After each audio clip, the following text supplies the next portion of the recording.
అని ఆడ పెట్టించినాము.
కుమ్మ అచ్చయ్య, నేను కల్వకుర్తి పాలక ఉపాధ్యక్షుని, నార్కల్ జిల్లా ఉపాధ్యక్షుని.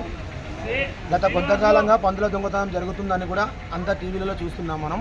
ఇట్లాంటి పందులు కల్వకుర్తిలో జరిగితే ఆ పందులు అయితే ఎవరైతే యజమానులు ఉండరో వాళ్లకు ఒక తానికెళ్ళి ఇన్ఫర్మేషన్ వచ్చింది, మీ ఏవైతే పోయిన పందులను పలానా దగ్గర ఉన్నాయని తెలుపగా వాళ్ళు జర ముందే దౌర్జన్యమైన మనుషులు కాబట్టి వాళ్ళ దానికి డైరెక్ట్ వెళ్లకుండా వీళ్ళు ఎస్ఐ గారి దానికి పోయి, సార్ ఇలా సంగతి మేము పలానా ఒక 3-4 రోజుల క్రితం, వారం రోజుల క్రితం మీరు కంప్లైంట్ ఇచ్చడం జరిగింది కదా పిఎస్లో.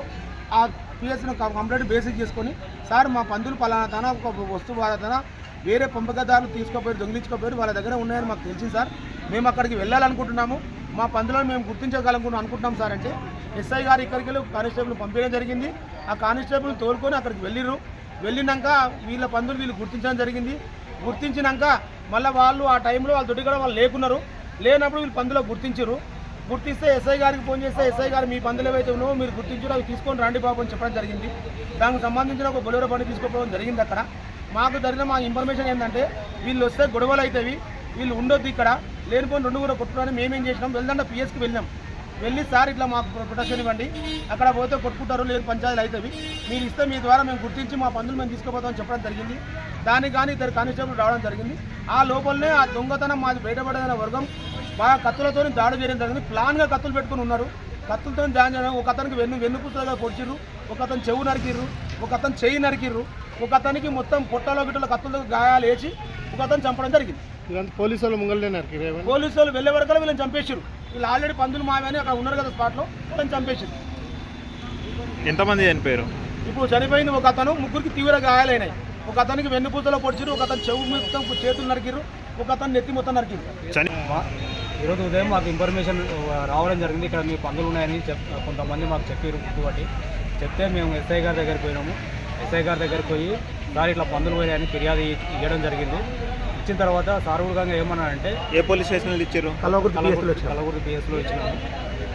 సార్ ఉండే ఏమన్నాడంటే, సార్ మేము అక్కడికి వెళ్తే ఎట్లా గొడవ అవుతుంది, మాకు ప్రొటెక్షన్ కావాలని చెప్తే కానిస్టేబుల్ ఇచ్చి పంపించిన తర్వాత అక్కడికి వెళ్ళిన తర్వాత మా పందులు ఉన్నాయి గుర్తించడం జరిగిన తర్వాత మళ్ళీ మేమేమైంది, మా వాళ్ళు మాకు ఫోన్ చేసి మేము వెళ్ళిన పిఎస్ పోయి మాకు కానిస్టేబుల్ని పంపించారని చెప్తే వీళ్ళు పోయే లోపలనే, వెళ్ళిన పిఎస్ నుంచి కానిస్టేబుల్ పోయే లోపలనే వాళ్ళు అక్కడ ఉన్న వాళ్ళు మా దొంగతనం బయట పడిందని చెప్పేసి దౌర్జన్యంగా మీదకి వచ్చి మా వాళ్ళని నరకడం జరిగింది. ఎంతమంది? వాళ్ళు నలుగురు ఇంకొక ఆయన 5 మంది కలిసి నరకడం జరిగింది. అందులో మిగతా వాళ్ళు కొద్దిగా దూరంగా జరిగారు.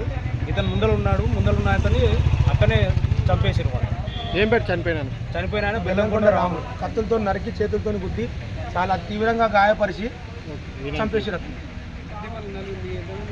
వీళ్ళు ఒక నలుగురు మెంబర్స్ పోయి అక్కడ ఒక ఇద్దరు ఉన్నారు పందుల కాడ చూడడానికి. నలుగురితో పాటు కానిస్టేబుల్ ఎంతమంది వచ్చారు? కానిస్టేబుల్ ఇద్దరు వచ్చిర్రు, మేము ఒక ఇద్దరు అక్కడ పందుల దగ్గర ఉన్నారు. ఈ మావ్యాన్ని గుర్తుపట్టి అక్కడే ఉన్నారు. మళ్ళీ వీళ్ళు వచ్చి సాయంత్రం మాయం చేస్తారు, అక్కడ ఉన్నారు. ఉన్నాక పోలీసులు పోయే లోపల ఆ ఇద్దరు లోపల ఈ రాములు ఉన్నాడు, ఇతన్ని కొట్టడం, మిగతా ఇద్దరిని కొట్టి చంపడం జరిగింది.